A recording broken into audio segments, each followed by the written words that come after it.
raising children and wanting them to know the Lord in the evangelical world that we lived in, basically that looked like having them dedicated.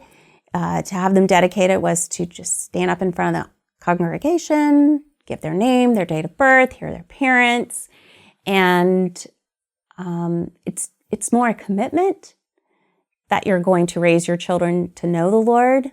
I'm not sure there were any promises on that end of it, but just that was the set of motions. In the Presbyterian church, it moved to baptizing the infant. And we did. We bought onto that. We weren't really sure what the end result of that was. It was no promise in that, right? And when we went to the Baptist church, though Calvinist, they would not accept our children's baptism. So it came again, like we're going to have to make a decision on what is the right way to baptize, what is the right way to bring your kids to the Lord and walk them in their journey to becoming God's children. And then, of course, in Catholicism, their baptisms were all recognized, but the knowledge of the baptism being salvific, washing away their sins, making them children of God, the hope that is there, the assurance that is there in the church and the sacraments to carry them along in their own journeys. Once we came into the church and all those answers were kind of laid out for us with what baptism is, and then watching it done on,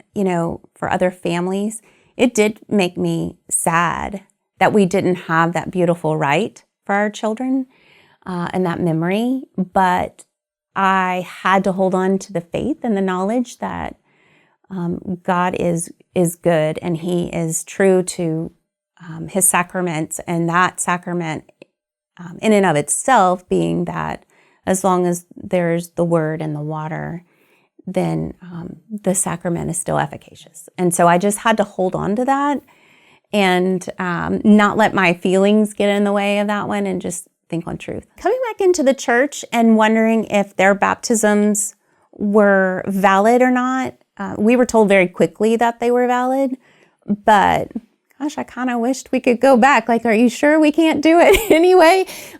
I want the whole rite. I want the beauty of what the church gives in that baptism. But again, it was just our journey, and we had to see God's faith and grace through it all. But yes, there is this weird question of, well, it didn't actually happen in a Catholic church, so how can it really be a sacrament? But that's just not how the church teaches it. So, the grace of baptism in particular, really any of the sacraments, I firmly believe that it was the sacramental grace that made my transition back into the church almost seamless. I did have to work through some topics, but it felt so natural that I've always likened it to the grace of those sacraments. That again, it's the indelible mark. It doesn't change. Once we have it, it's there, and we can't walk away from it. God is always with us, even when we're not, following Him or seeking Him the best that we can. We can't get away from Him.